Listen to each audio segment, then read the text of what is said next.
Hey everyone, welcome to our Facebook Live this afternoon. I am Tammy Turner. I'm the Community Education Manager here at Hospice of the Chesapeake, and today I'm joined by Brian Madison, who's a chaplain here at Hospice of the Chesapeake. So Brian, welcome. Thanks for taking time out of your day to come and sit and talk with me and talk about what a chaplain does. So definitely my pleasure. I appreciate it. All right, so what I'm thinking, I'd like to start with a little bit about you personally.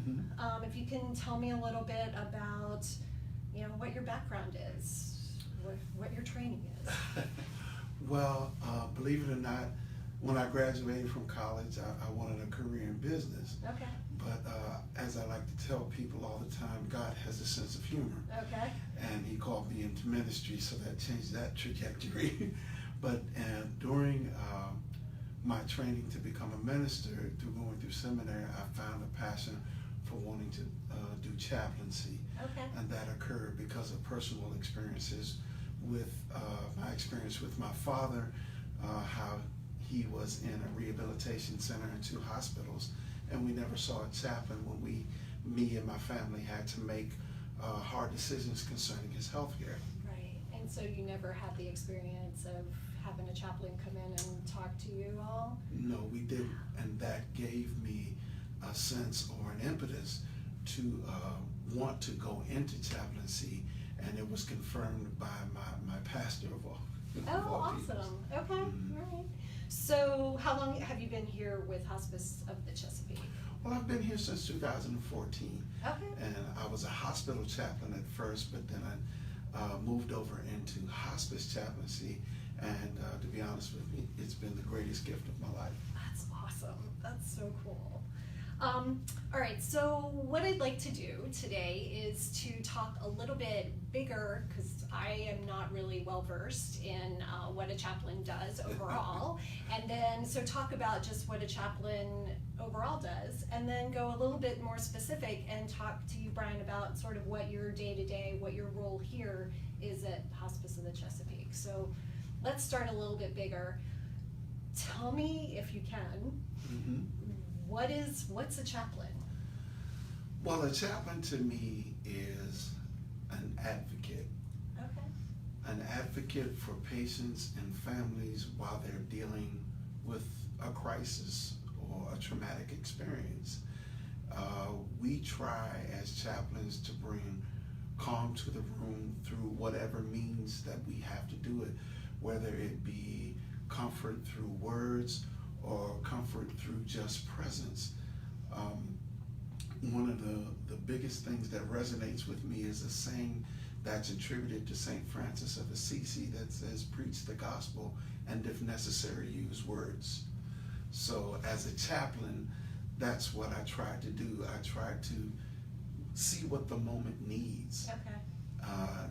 Sometimes it doesn't need me to speak at all. Sometimes it just needs my presence or to hold a hand.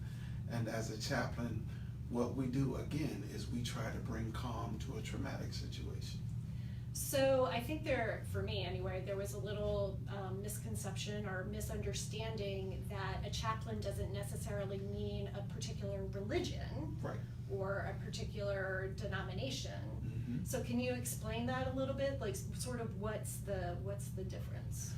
Well, as a chaplain, you minister to all types of people, whether they have a particular faith preference or whether they are not persons of faith at all. Our role and our job, in my view, is to provide love and care, and that translates to all types of faiths, all types of religions, whether you're not a person of faith. For instance, just the other day I ministered to a family that's atheist. But again, love and care translates into any definition, any language, any way. That's awesome. That's awesome. I wanted to just make sure I said, if anyone's joining us today, to be sure to like our page. Be sure to share this video. We would be happy to take questions, comments as Brian and I are talking, so I just wanted to make sure I did mention that before we got too far into our discussion. So you spoke a little bit about the difference between being a chaplain and the difference that's not the same as being a pastor or a Right. minister. Right. Is there any specific training or certification that one has to go through to become a chaplain? Well, I was blessed to be a part of a program sponsored out of Washington Hospital Center that it's, and I received APCE training, is Association of Clinical Pastoral Education. Okay. And there were levels of what's called units of chaplaincy training where you were able to apply what you learned in the different scenarios. They put you in sort of like baptism by fire. Okay. And you were able to provide chaplaincy to an entire hospital. For instance, the Washington Hospital Center is a 900-bed facility. So you would do units of chaplaincy training, Okay. and you would be able to minister in all different types of situations, whether it be a patient who was there for a one-day operation and Okay. would be leaving, or a patient who was on an extended rehab where they were going to be there for a month, or the oncology unit, or the NICU with the neonatal infant care unit. Right. You had to be So you able have to this cross training Exactly. all over the place. And then, I was further granted the opportunity to do a residency at Georgetown University Hospital that provided me those same opportunities, but in a more expanded role. Okay, all right. Is that sort of when you found your fit with working with patients who were near end of life? Yes, it became one of a passion of mine where, again, through personal experience, when you see a family that's struggling with how to deal with a loved one, and keep that loved one as a very vibrant part of their lives without making the loved one feel like they're no longer part of the family because they're going through this illness and that they're transitioning from this life to the next. Right. So what I like to do is to remind the families that the patient is still here. Right. They still need love. And again, through my own personal experience with my father, that's one of the things that we did not receive. So I Sort of that guidance, that over. Right. Yeah. I wanted to make sure that another family did not go through that, and that's what gave me the impetus again to want to do hospice chaplaincy. All right, that's awesome. For those of you that might just be joining on, I want to introduce myself again and who I'm speaking with today. I am Tammy Turner. I am the Community Education Manager here at Hospice of the Chesapeake, and today I'm joined with Brian Madison, who's one of the chaplains here at Hospice of the Chesapeake, and we've talked a little bit gone over the difference between being a chaplain versus a minister, and then Brian shared a little bit more about his background and how he came to be a chaplain. I think you mentioned this, but I just want to say again, do all chaplains have the same sort of religious belief, or is it pretty diverse? It's very diverse, and that's one of the things that makes chaplaincy so great, in my opinion, Yeah.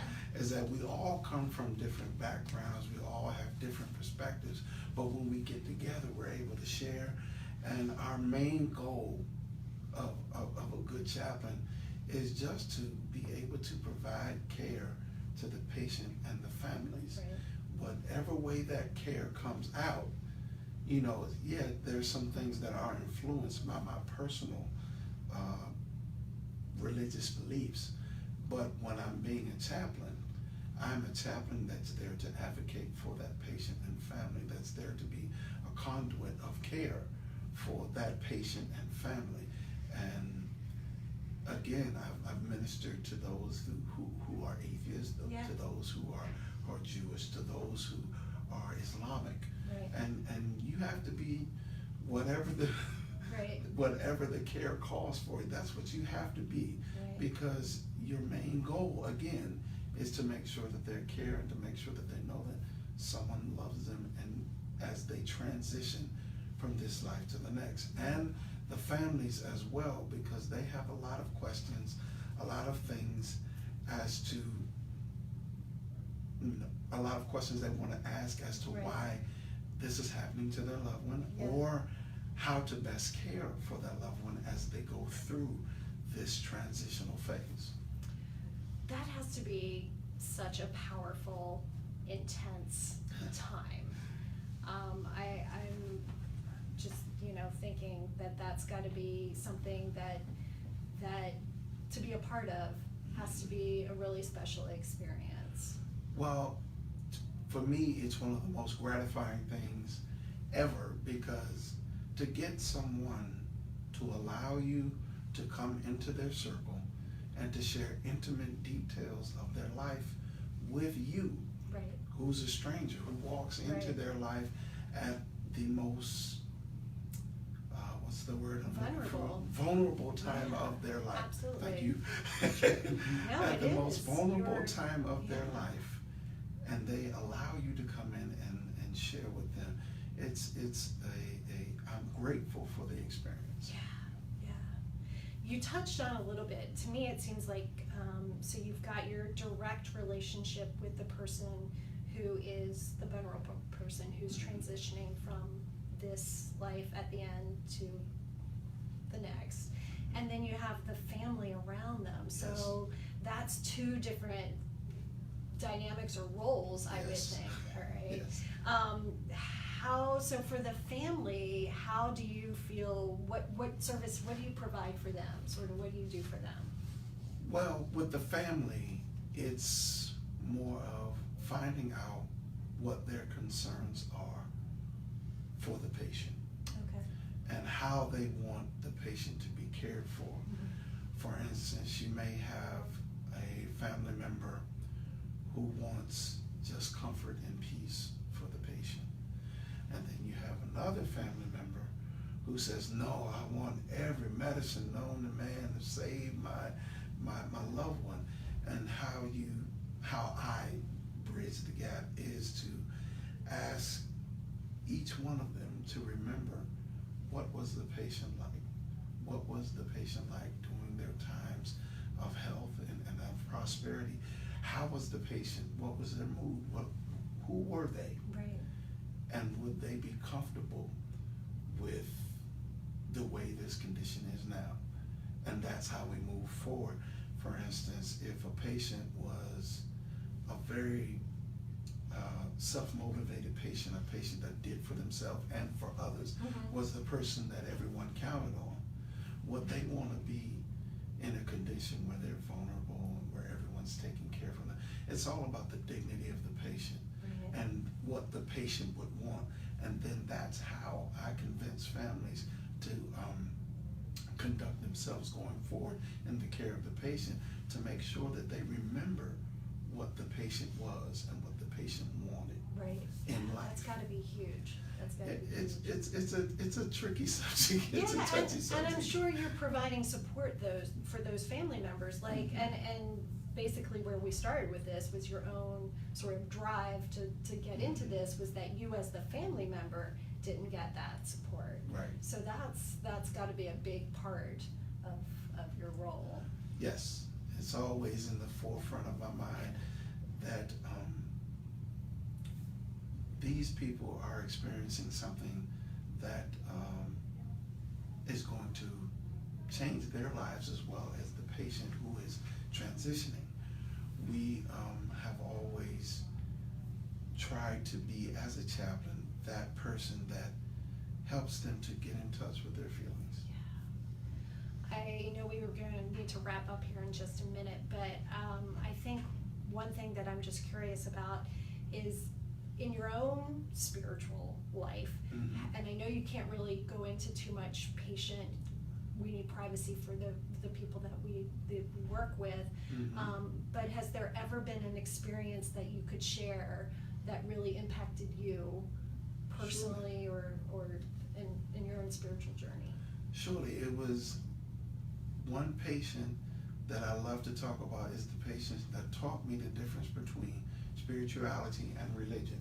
Okay. Knowing that spirituality and religion intersect at times, but they are indeed two separate entities. Okay. I connected with this patient, and his spirituality was his music. His music was the thing that gave him his being, had made him who he was. And as a pseudo musician myself, I played the saxophone. We were able to connect through music and had very good conversations about life, about what he wanted to leave as a legacy. And that all started through his music. And to make a long story short, his music was what connected him to a higher power, what connected him to the earth, what connected him to other people and relationships around him was his music. In fact, his memorial service was a jam session. And I thought that was the coolest thing ever. And I was, invited to be at that jam session. I brought my saxophone and we jammed. That's so great. That's awesome. I appreciate you taking the time and sharing with me pleasure. about what a chaplain does. I feel like I have a better understanding, and I hope our viewers do too. I wanted to make sure I said that if you do want to share this video, please do. If you feel other people might need to learn a little bit more about the role of a chaplain and what Hospice of the Chesapeake does, please feel free to like Hospice of the Chesapeake on Facebook, follow us on Twitter, and we appreciate your time today. Thanks again, Brian. My pleasure.